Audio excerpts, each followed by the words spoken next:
Last week, we talked about how to use your fingers and wrists in a way that's really economic, meaning that you're cutting out a lot of the extra motion and the extra energy that you need, which allows you to play in a much more free way and faster, more difficult pieces.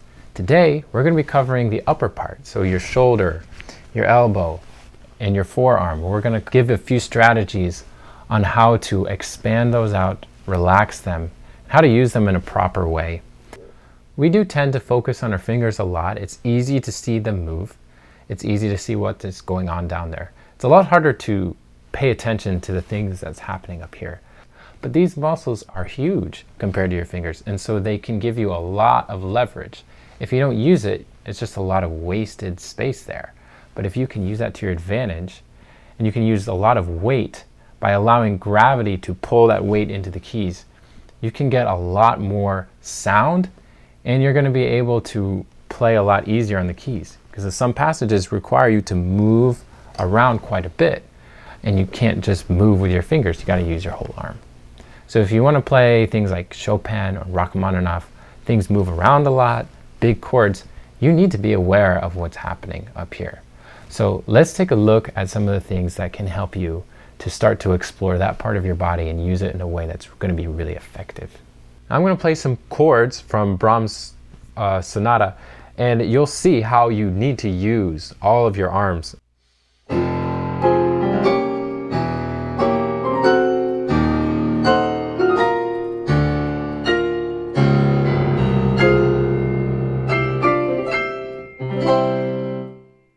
So obviously I'm not just using my fingers. When I reach, I have to bring my whole arm. You know, it starts from the shoulder.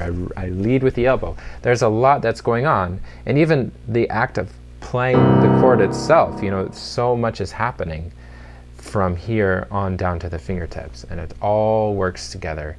And you need to be aware of everything that's going on.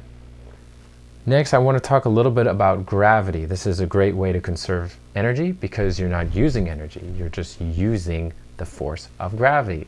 Your arms are heavy and you have a lot of weight. If you just use your fingers, you don't have a lot of weight. You use your whole arm. You can even lean a little bit in and drop the weight of your body into the keys. If we go back to those chords, I'm not pushing, I'm not pressing. In some ways, you're just dropping a dead weight. And this requires you to let go. And that's part of the problem for a lot of us is when, especially when we're trying to play louder or more, is we tense up. But if you let go, you can actually get more sound because you're getting more force when you just drop it in. In order to practice this, you can try just kind of conceptualizing that your finger is like full of lead. It's really heavy, and you hold your arm up here, and then it's like there's something holding up your elbow, and then it just drops out from under it. The next part is to make sure that there's a follow through. So you're trying to drop your finger all the way under the keys, not just the bottom of the key, but all the way through the key to the bottom of the piano. The problem is your finger's going to get stuck by the key at some point, and at this point you're going to roll your wrist forward. What that does is that keeps the energy going, it keeps things moving so that you don't stop all the momentum.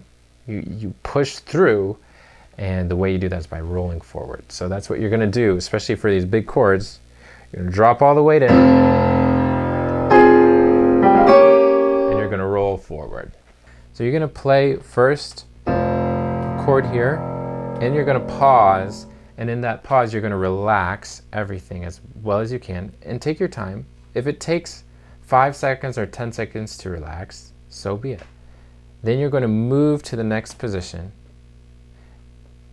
play it, and again pause and relax. Pause, relax, move, play, pause, relax, move.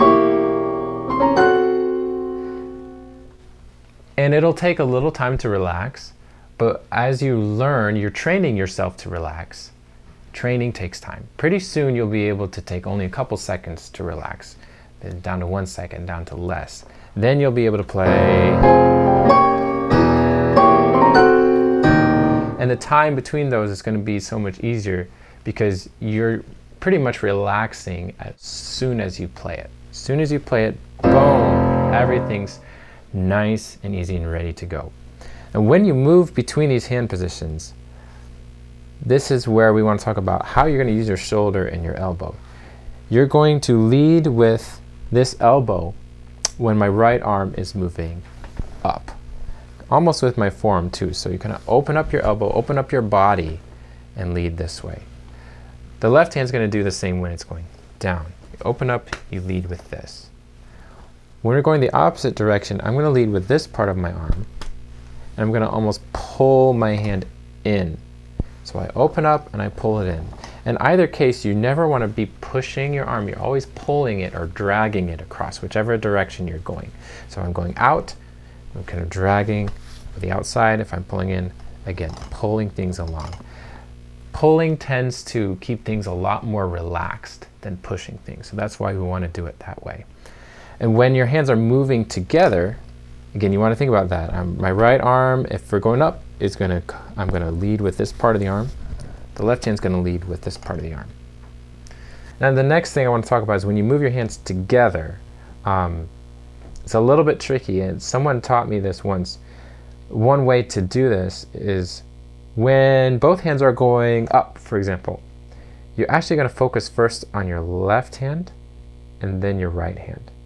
And the reason for this is because your eyes can only track one thing at a time. They can't be in two places at once. And if you lead with your right hand first, your eyes are going to go to the right, then to the left, then back to the right. Whereas if you go with the left first, your eyes are going to the right, and it just keeps going to the right. And so your focus is going all in one place. It seems a little counterintuitive to go left first and then right, but that's how it goes. And that's a good way to start, is left first, then right.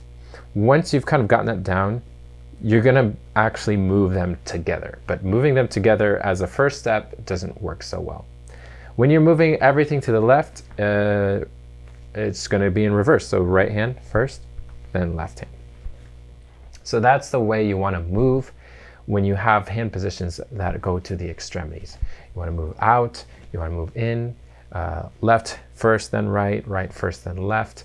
And you want to make sure that you're getting from point A to point B with as little energy as possible. And it's important that you don't force yourself through, but rather you just relax and bring it over.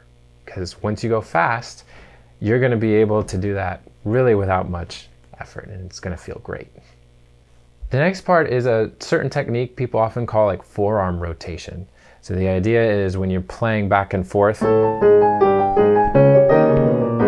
broken octaves, instead of playing with your fingers, you're just twisting your forearm and it's going like this. It's rocking back and forth.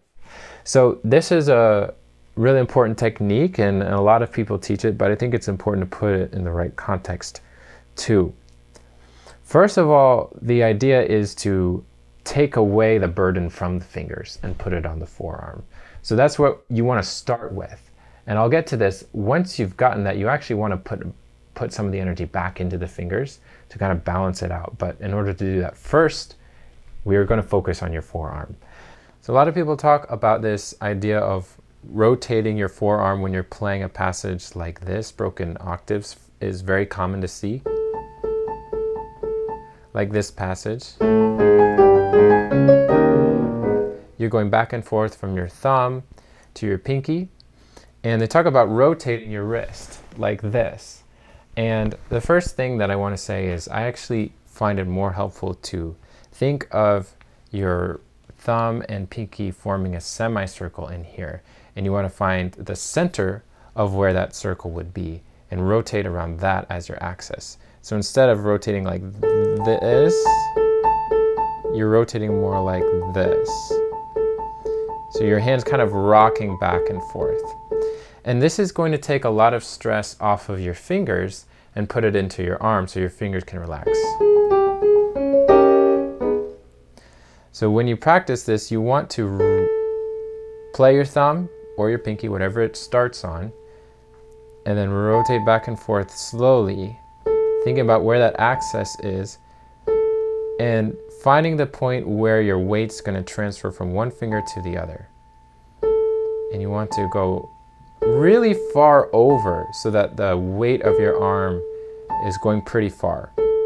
And then you're going to slowly bring that motion down to a point where you're not moving quite as much. You're keeping the weight really centered around that axis, somewhere around here. And so the motion that you're using is so minimal. And this is the way to do it very economically so that you can go faster and it can be smooth and you don't need to exert a lot of energy to get this done.